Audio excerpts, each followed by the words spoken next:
Okay, இது class 10 lesson 7 அணுக்களும் மூலக்கூறுகளும் Tamil medium. பார்க்கலாம். போன கிளாஸ்ல நம்ம என்ன பார்த்தோம் அப்படின்னு கேட்டோம்னா, இதுல பாருங்க, கால்சியம் பாஸ்பேட்டோட மூலக்கூறு நிறை கண்டுபிடிச்சிருப்போம். அது போக நம்ம மோல்களின் எண்ணிக்கை கண்டுபிடிச்சோம். அதாவது நிறை கொடுத்திருந்தா நிறை அல்லது பருமன் அதை பயன்படுத்தி மோல்களின் எண்ணிக்கை கண்டுபிடிச்சோம். நிறை கொடுத்தாங்கன்னா நிறை பை அணு நிறை போட்டுக்கலாம். பருமன் கொடுத்தா பருமன் பை மோலார் பருமன் போட்டுக்கலாம். ஓகே, அதே மாதிரி அடுத்தது மூணாவதா நம்ம பார்க்க போறது மோல்களின் எண்ணிக்கையிலிருந்து நிறையை கணக்கிடுதல்.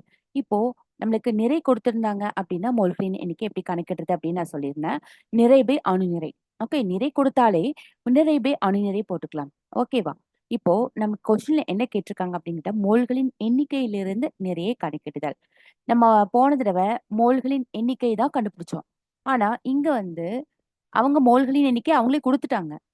நம்ம நிறைய மட்டும் கண்டுபிடிச்சா போதுமானது. ஓகே, 0.3 மோல் அலுமினியம் இதோட மோல்களின் எண்ணிக்கையை கொடுத்துருக்காங்களா? நம்ம வந்து நிறைய கண்டுபிடிக்கணும். ஓகே, இங்க பாருங்க, ஃபார்முலா ஜஸ்ட் ஆப்போசிட்டா இருக்குது. மோல்களின் எண்ணிக்கை சமம் நிறை பை அணு நிறை பயன்படுத்திட்டோமா? இப்ப நமக்கு என்னதான் வேணும்? நிறை தான் வேணும். அதனால நம்ம நிறை வந்து ஒரு பக்கமா வச்சுக்கலாம். ஓகே, இந்த மோல்களின் எண்ணிக்கை அப்படியே வச்சுக்கோங்க.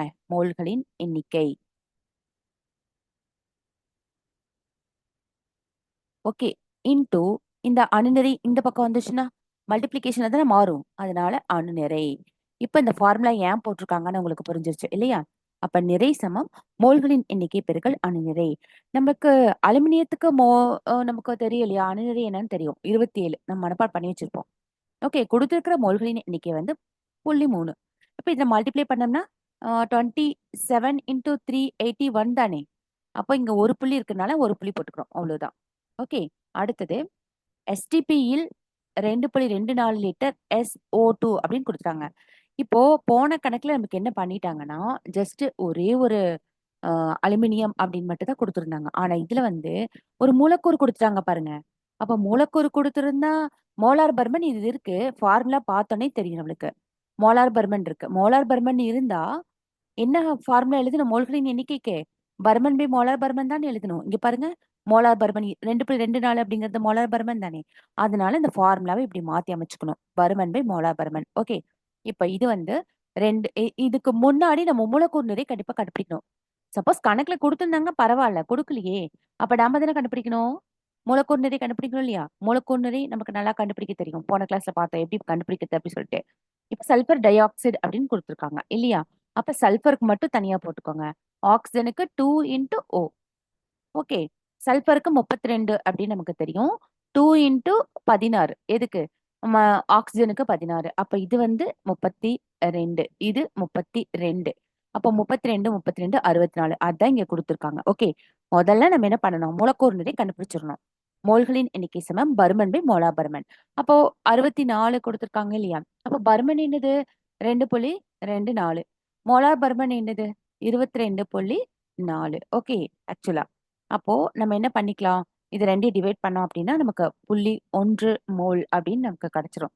ஓகே, அப்போ மோல்களின் எண்ணிக்கை எப்படி எழுதலாம்?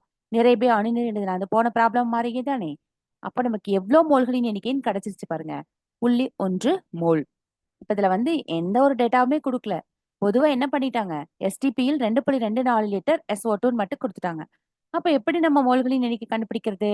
பருமன் பை மோலார் பருமன் போட்டு மோல்கள் கண்டுபிடிச்சிட்டு அந்த மோல்கள் கொண்டு போய் இந்த மோல்களின் எண்ணிக்கையில சப்ஸ்டியூட் பண்ணணும், பிரதியிடணும்.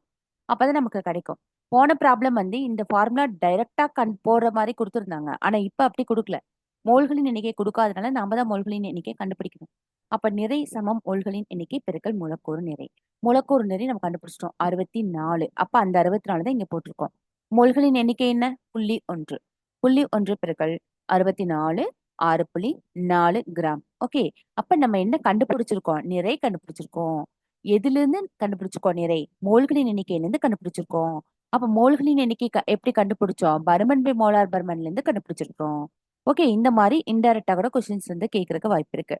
அடுத்தது டைரக்டா என்ன பண்ணிட்டாங்கன்னா அணுக்களின் எண்ணிக்கை கொடுத்துருக்காங்க பாருங்க. அப்போ 1.51 பெருக்கல் 10⁻23 மூலக்கூறு நீர் அப்படின்னு கொடுத்துட்டாங்க. ஓகே, அப்ப நம்மளுக்கு நீரோட மூலக்கூறு நிறை தெரியும். தெரியலன்னா போட்டு பாத்துக்கணும். H2O போட்டோம் இல்லையா? போட்டு 18 கிராம் அப்படின்னு வந்தது. இப்போ ஒன்ஸ் நம்ம கண்டுபிடிச்சதுக்கு அப்புறம் இதை மனப்பாடம் பண்ணிக்கோங்க, 18 கிராம் அப்படின்னு சொல்லிட்டு. இதுல மோல்களின் எண்ணிக்கை சமம் மூலக்கூறுகளின் எண்ணிக்கை பை அவகாட்ரா எண். ஏன் அவகாட்ரா எண் போட்டேன்? ஏன்னா இந்த இடத்துல 10^23 இருக்கு. இது வந்து ஷார்ட்கட் மெத்தட் தான், ஞாபகம் வச்சுக்கிறதுக்காக நான் சொல்றேன், அவ்வளவுதான். மோல்களின் எண்ணிக்கை சமம் மூலக்கூறுகளின் எண்ணிக்கை பை அவகாட்ரா எண்.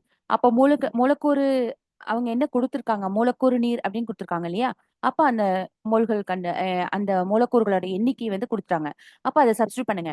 1.51 பெருக்கல் 23. அப்ப நமக்கு அவகோட்ரா எண் தெரியலையா? 6.023 பெருக்கல் 12 23. அப்ப நீங்க ஜஸ்ட் இந்த 23 ஸ்ட்ரைக் அவுட் பண்ணிக்கோங்க. இப்போ 1.51 இருக்கு, இது 6.023 இருக்கு. அப்ப இது ரெண்டு டிவைட் பண்ணி பார்த்தா எக்ஸாக்டா 4 வரும். ஓகே, 1/4. 1/4 அப்படிங்கிறது 0.25 மோல்.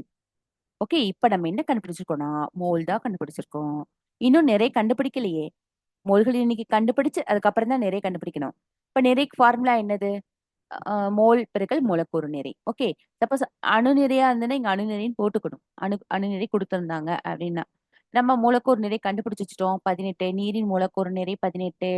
இப்ப கண்டுபிடிச்சிருக்கிற மோல் வந்து 0.025 ரெண்டே பெருக்கணும் அப்படின்னு கேட்டோம்னா நம்மளுக்கு 4.5 கிராம் நிறை தான் கேட்டிருக்காங்க. ஓகே, அப்போ நம்ம எப்படி கேட்டாலும் நம்மளால மோல்களின் எண்ணிக்கை கண்டுபிடிக்க முடியும். அதுக்கு நம்ம 4 ஃபார்முலா இருக்கு மொத்த புக்ல. அந்த 4 ஃபார்முலாவும் தரவு பண்ணி வச்சுட்டோம்னா இது ஈஸியா இருக்கும். ஓகே, அடுத்த ப்ராப்ளத்துக்குள்ள வாங்க.